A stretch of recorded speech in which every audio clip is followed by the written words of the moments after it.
Bonjour et bienvenue sur la chaîne YouTube des éditions Akata pour une vidéo en coulisses et je vais vous présenter les premières nouveautés de l'année 2021, à savoir les nouveautés du 7 janvier 2021. Sur cette journée, on trouve deux nouveautés, le tome 7 de My Fair Honey Boy, un shoujo manga feel good, et surtout le tome 1 de Tant qu'il le faudra, la saga en roman de Cordelia. Je vais commencer par le plus rapide, à savoir My Fair Honey Boy tome 7. En fait, je vais aller très vite dessus parce que j'ai beaucoup de choses à vous dire sur Tant qu'il le faudra, donc je préfère, pour éviter de faire une vidéo trop longue, passer assez vite là-dessus, surtout que j'aurai 3 autres tomes pour vous reparler de My Fair Honey Boy. Simplement, je voulais vous dire encore une fois, c'est quelque chose que j'ai déjà dit, c'est pas parce que je parle pas beaucoup d'un ouvrage qu'il n'y a pas de boulot dessus, et encore une fois, typiquement ce genre de shoujo manga là, donc d'humour ultra bavard avec des petits textes partout, je sais pas combien de bulles par page, c'est vraiment absolument énorme comme travail. Vous savez, quand on traduit les mangas, les traducteurs mettent dans les mangas ce qu'on appelle une indexation, c'est-à-dire on numérote les bulles, que ce soit une numérotation par chiffre ou par lettre, donc on fait A, B, C, D, E, F, G, H, on écrit dans les mangas, voilà, pour aider les graphistes à mettre les textes dans les bulles, et voilà, sur ce type de shoujo manga d'humour, c'est vraiment là où c'est le plus difficile, parce qu'il y en a partout, il peut y avoir des petits textes écrits à la main, il peut y avoir des micro-bulles partout, et très souvent le nombre de bulles par page est explosé par rapport à des œuvres entre guillemets traditionnelles. En plus, comme c'est de l'humour, il faut que toutes les répliques soient ultra percutantes. Voilà, donc c'est vraiment beaucoup d'attention pour tout le monde. Ce genre d'ouvrage, si je dois faire un peu un comparatif, bah voilà, des ouvrages comme Ottoman ou particulièrement Fight Girl, oui, c'est un peu épileptique. Ce type d'ouvrage d'humour épileptique entre guillemets, voilà, c'est parmi ceux qui demandent d'une certaine manière le plus de concentration, le plus de rigueur, et qui du coup sont très fatigants quand on est dessus, parce que ça demande une concentration à tous les instants. On a très vite fait sur une page de pas se rendre compte qu'il y a un petit caractère en japonais qui n'a pas été effacé, ou ce genre de choses. Donc voilà, c'est le genre d'ouvrage qui est particulièrement exigeant à travailler. Voilà, on reparlera peut-être de ça plutôt dans la suite de la série. Et je vais passer par conséquent à la grosse nouveauté du mois de janvier, qui sera donc notre seule nouveauté en janvier, Tant qu'il le faudra, tome 1, la saga de Cordelia en roman. Donc c'est vraiment, bah, vous voyez, hein, un pur roman, il y a très peu d'illustrations, il y en a quelques-unes à la fin. Pour vous parler un petit peu de ce projet-là, parce que j'ai pas trop eu l'occasion de vous en parler sur la chaîne YouTube, forcément Cordelia c'est quelqu'un qu'on connaît depuis longtemps, puisqu'on a commencé à échanger quand on lui a envoyé voilà, des services de presse avec des mangas LGBT pour qu'elle puisse les lire si elle avait envie de les découvrir, etc. Et puis bah, assez naturellement, quand elle a commencé à prépublier sur Wattpad, Tant qu'il le faudra, j'ai commencé à le lire tout simplement en tant que lecteur. Voilà, je prenais plaisir à lire cette histoire de manière hebdomadaire quand elle faisait des mises à jour, assez naturellement, donc moi j'ai lu ça en tant que lecteur. J'avais bien vu à plusieurs reprises que Cordelia, sur les réseaux sociaux, évoquait que peut-être elle n'était pas contre un jour faire une publication au format papier, et puis à un moment, bah, j'ai senti qu'elle commençait vraiment à rentrer en phase de recherche ben voilà, d'un éditeur pour ce projet là, et dans la mesure où on était en contact et que j'avais vu ça, je lui ai fait un mail et j'ai tâté un petit peu le terrain pour savoir si c'était quelque chose qui pouvait l'intéresser de travailler en collaboration avec nous pour la version papier de Tant qu'il le faudra, et de fil en aiguille on s'est mis d'accord pour publier cette saga au sein des éditions Akata dans notre label Young Novel. C'est vrai qu'on est plus connu pour être un éditeur de manga et un peu moins pour être un éditeur de romans, même si justement on a déjà 2 labels de romans, à savoir le label So Shoujo et surtout le label Young Novel. Cordelia est connue pour son engagement militant, pour son travail aussi sur l'importance de la représentation, et notamment la représentation LGBT dans les œuvres de littérature et de littérature jeunesse. Donc c'est des choses qui sont complètement connexes et en phase avec l'éditorial qu'on a au sein des éditions Akata.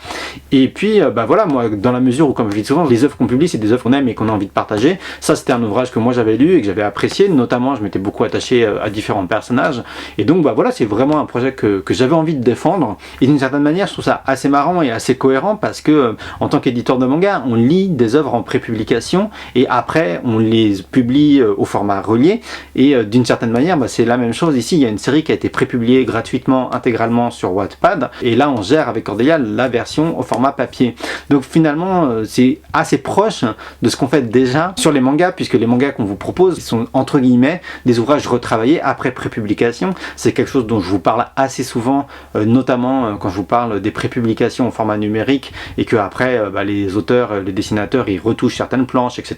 Et que nous, en tant qu'éditeur, on doit changer aussi les planches. Je vous invite à regarder d'autres vidéos où je parle de ça. Mais voilà, pour le coup, c'est vrai que c'est quelque chose d'assez habituel pour nous de travailler des œuvres qui ont déjà été disponibles sous un autre format. Donc c'était un micro clin d'œil, mais je trouvais ça assez marrant de vous évoquer ça, parce que au-delà des thématiques, je pense que ça fait aussi beaucoup de sens du coup que ce soit Akata qui gère ce projet-là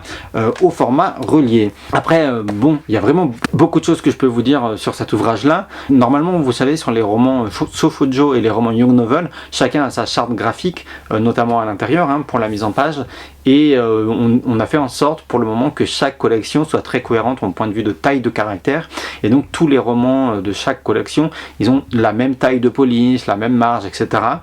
Simplement, voilà, tant qu'il le faudra. C'est une saga qui est très longue, très ambitieuse, et Cordelia a vraiment envie de le publier en 3 tomes. Et c'est vrai que, vous voyez, ce tome 1, c'est déjà un bon gros petit pavé. Voilà, si je regarde, au total, on est à plus de 300 pages, et donc voilà, c'est notre plus gros ouvrage dans le label Young Novel, est déjà à 300 pages, et ça c'est en ayant réduit un petit peu la police de caractère par rapport à ce qu'on fait habituellement sur le label Young Novel. L'idée c'est de trouver un juste milieu entre un ouvrage qui sera pas trop épais, parce que bon, il y a plein de lecteurs maniaques et nous-mêmes on aime bien faire attention à nos livres, et c'est vrai que si l'ouvrage est trop épais, il y a le risque de casser la reliure du livre à la lecture, donc ça on voulait éviter. Et puis aussi, surtout, on connaît déjà les tomes 2 et les tomes 3, puisqu'ils ont été intégralement prépubliés sur Wattpad, et ils sont encore plus épais. Donc si on avait laissé notre taille de caractère habituelle rien que sur ce tome 1, ça aurait été vraiment sur les tomes 2 et 3 des énormes pavés qui peut-être dans ce format-là auraient été compliqués à lire. Du coup on a un petit peu réduit la police de caractère par rapport au roman habituel sur le label Young Novel. Aussi on a fait un gros travail pour le choix des polices, et notamment tous les passages en SMS. Les personnages ils écrivent beaucoup en SMS, et donc là on a choisi une police différente, et ce qui est assez marrant c'est que Cordelia indiquait dans son fichier les smileys qu'il fallait utiliser, et moi en fait j'ai pas de smartphone, j'ai une tablette, j'ai un iPad, mais j'ai pas de smartphone, j'ai un vieux téléphone Nokia tout pourri, et du coup les smileys n'apparaissent pas sur mon téléphone portable, donc je n'ai pas l'habitude des smileys et lesquels sont utilisés dans quel contexte. Donc des fois Cordelia mettait dans son texte tel smiley, le smiley qui sourit, ou le smiley avec la goutte, ou le smiley avec les yeux comme ci, et je ne savais pas toujours de quel smiley il s'agissait. Donc quand j'ai fait la maquette, des fois je lui disais c'est bien le bon, vérifie, parce que peut-être je me suis trompé. Et c'est une petite anecdote un petit peu rigolote de travail. Et pour information justement sur cette utilisation des smileys, vous pourrez le voir, il y a des personnages qui utilisent des smileys, il y a des personnages qui n'utilisent pas des smileys, il y en a qui utilisent les smileys vraiment en emoji, et d'autres c'est simplement en caractère. Et ça on a vraiment fait une charte où les personnages différents qu'il y a dans l'œuvre, en fonction de leur caractère, en fonction de qui ils sont, ils utilisent plus ou moins les smileys, pas du tout, des fois des emojis. Vous allez peut-être pas vous en rendre compte, mais il y a un gros travail qui a été effectué là-dessus, justement sur la caractérisation des personnages, ceux qui utilisent beaucoup la négation, ceux qui n'utilisent pas du tout, ceux qui font l'inversion verbe-sujet dans les dialogues et les pensées, ceux qui ne la font pas, et voilà, dans vraiment des détails comme ça, pour que chaque personnage ait une voix bien différente et bien marquée. On a fait un gros travail là-dessus, et qui apparaît aussi pour le coup dans les SMS, dans l'utilisation des smileys et des emojis. Sinon voilà, vraiment par rapport à la version d'origine de Tant qu'il le faudra, il y a eu beaucoup de rajouts, beaucoup de réécriture, des scènes entièrement rajoutées. Il y a une scène bonus à la fin qui pour le coup là était vraiment une scène bonus qui n'existait pas du tout, mais globalement dans les chapitres déjà existants, il y a eu vraiment des modifications, des passages modifiés, des rajouts, des suppressions aussi, il y a quelques petites suppressions. Si vous avez lu la saga sur Wattpad, vous pourrez peut-être trouver lesquelles. En tout cas voilà, ce n'est vraiment plus tout à fait la même œuvre que celle que vous avez peut-être pu découvrir sur Wattpad, mais c'était aussi vraiment un des intérêts de le proposer au format papier, c'est d'avoir un plus par rapport aux lecteurs qui avaient pu le lire sur Wattpad. Et d'ailleurs à la fin aussi de l'ouvrage, en plus de toutes les modifications qui ont été faites sur le texte d'origine, il y a des bonus comme la liste des personnages, les fiches perso comme on trouve souvent dans les mangas, donc les 4 personnages principaux dont on entend les pensées et les points de vue dans ce tome-ci. Voilà, vous avez aussi leurs fiches de personnages, vous avez des petites notes de travail de Cordelia, des postfaces, des sources aussi pour vous renseigner sur les questions qui sont abordées au sein de l'ouvrage, hein, donc sur des associations et des collectifs, des podcasts, des chaînes YouTube, plein de choses pour vous documenter voilà, sur les questions de discrimination, de représentation, sur plein de sujets, sur le validisme, sur des questions LGBT, etc. etc. Ce que je voulais évoquer aussi avec vous, dans les modifications par rapport à la version Wattpad, Cordelia elle-même, quand elle écrit, elle avait des gens qui relisaient sur certaines choses, voilà, puisque c'est un ouvrage où il y a vraiment beaucoup de diversité, même si on est dans un milieu LGBT, il y a vraiment beaucoup de choses. Il y a personnages handicapés, personnages racisés. C'est un ouvrage One Voice du point de vue de Cordelia, mais il y a tellement de points de vue différents que Cordelia a bien conscience qu'elle ne peut pas maîtriser tous les sujets, de tous les points de vue, de tous les personnages. Et pour le coup, avant même la publication au format papier, sur certains personnages, elle avait déjà des premiers relecteurs pour vérifier des choses, pour la conseiller, pour l'aider sur l'écriture de certaines choses. Et puis pour la version au format relié, notamment sur le personnage d'Ina, on a eu recours à une sensitivity readeuse pour vérifier certains passages et éventuellement expliciter, corriger des choses dans l'écriture du personnage d'Ina. Et puis de facto, bon, alors vous le savez peut-être ou peut-être pas, ou vous l'avez peut-être pas remarqué, vous n'avez pas fait attention, mais voilà, je suis un métis franco-vietnamien, mon père est vietnamien, ma mère est française, et c'est vrai que dans Tant qu'il le faudra, il y a un personnage qui s'appelle Sen, qui est aussi une métisse franco-vietnamien-vietnamienne, et du coup, pour spécifiquement le personnage de Sen, d'une certaine manière, on n'avait pas besoin de faire appel à quelqu'un en externe pour faire une relecture spécifique, puisque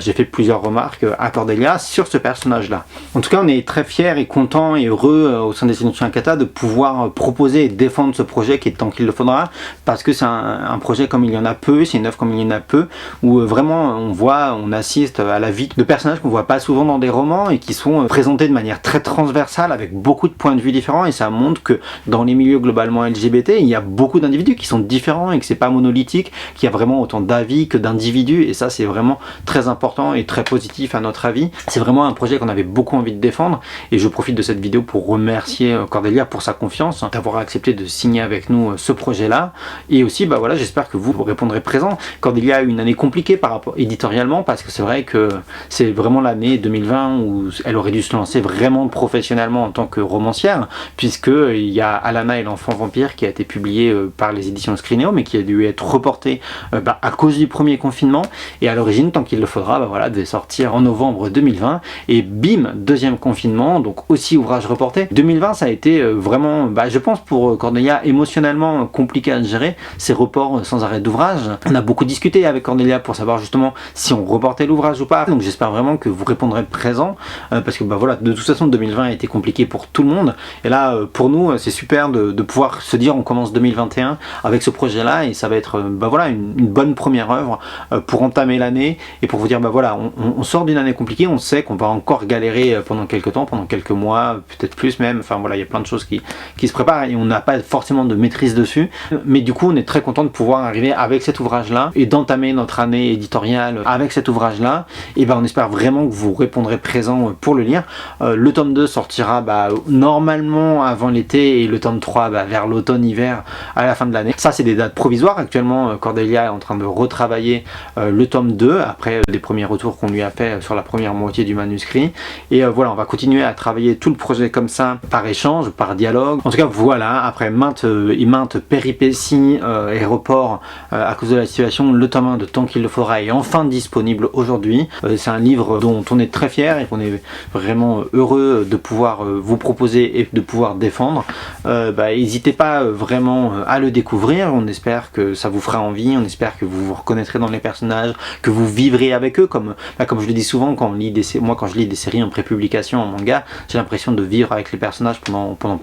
toute la durée de la prépublication. Je pense que c'est ce qui s'est passé pour les gens qui ont lu cette série là sur Wattpad, et voilà, là tout au long de la publication des 3 tomes que fera la série au format papier, j'espère que vous pourrez vivre avec ces personnages au fil de leur romance, de leur engagement, de leurs doutes, de leurs errances, enfin de tout ce qui fait la vie des êtres humains tout simplement dans le monde d'aujourd'hui. Et voilà, je vais m'arrêter là pour cette vidéo de présentation des nouveautés de début janvier 2021. N'hésitez pas à commenter, n'hésitez pas à partager, et n'hésitez pas à laisser un pouce bleu si vous avez aimé la vidéo et ou que les ouvrages vous intéressent. Et puis je vous dis à très bientôt pour d'autres vidéos de présentation sur notre chaîne YouTube.